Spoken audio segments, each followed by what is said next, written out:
Good morning. Uh, Unit 2 is on energy and matter. You guys probably have talked about and know a lot about energy from the past.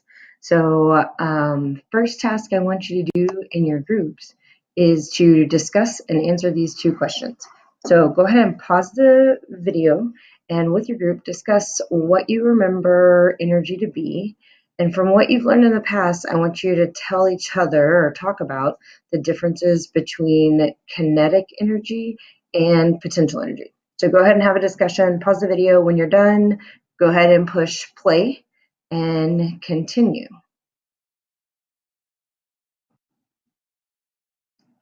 All right, so textbook definition, energy is the ability to do work, and it manifests itself in a variety of forms. So you guys probably talked about potential energy as stored energy.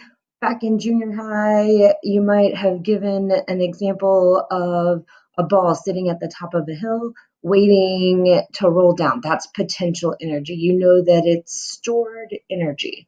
Well, in chemistry, we're going to dig a little deeper and we're going to look at where is potential energy in chemicals. So we're talking about stored energy. And then when it comes to kinetic energy, we are talking about energy in motion. So those two things, stored energy versus energy in motion, you probably remember from junior high. But this year, we're going to look at how does that relate to chemistry. So potential energy, the dammed water in the picture before, kinetic energy, the running water.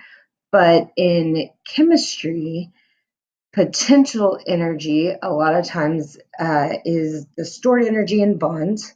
And then kinetic energy is referred to as the energy of moving particles.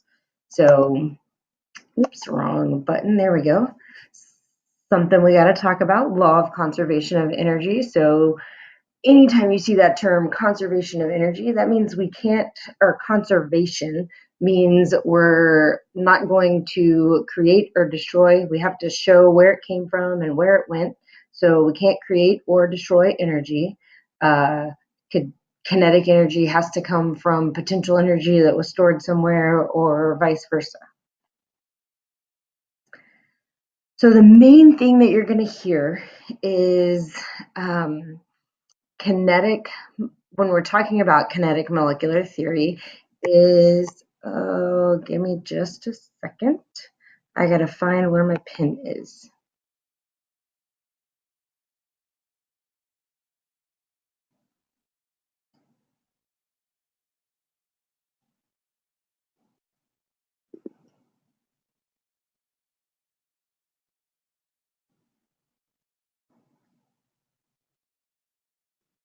Escape.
Okay, well, that was a really long time for me to find my thing. I thought I had paused it. Guess that'll give me a great opportunity to edit. Okay, so I had to find my inking tool. Give me a second. I'm still trying to get this thing working because it's been a year since I used it. What I want. That is not what I want either. Escape. Active Inspire. I want to ink on my desktop.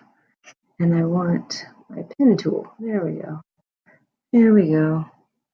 And now we're back in presentation mode. Okay, got this. Present, pen, ink. Ha, finally there. Let's see, can I go back in my presentation? Nope, I gotta be back in this mouse thing. Okay, let's go back a couple of slides to where we wanted to be. Nope, not there yet, not there yet. Haha, there we are, right there. Okay, so picking back up where we left off, kinetic molecular theory, this is where I wanted to be. I want you to realize that kinetic molecular theory, you are going to see from this point out on, when I'm talking, when other chemists and things are talking, they will simply say KMT for kinetic molecular theory. So as temperature increases as kinetic energy increases. So those particles start moving faster and faster. So when we talk about temperature, you got to change your brain to think of temperature as me measuring the movement of the molecules in whatever substance I might be measuring, whether it's the movement of the air in the room around me. So the colder it is, the slower it might be, those particles are moving. The hotter it is, the faster those particles are moving. So that's what we're talking about when we talk about kinetic molecular theory. And come on, I want to go back to that tool. And I want to advance. There we go. All right, so I'm going to erase this, or I'm going to clear it.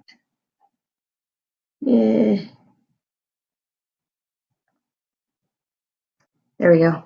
All right, so my screen's clear. So pause this or click on the link, watch the video. It's super short, but it kind of gives you a better visual of those molecules moving around.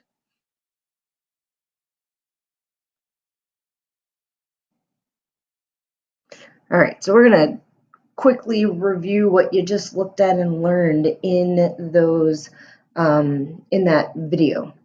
So according to KMT, those solid particles are much closer together, and I'm just going to draw over this.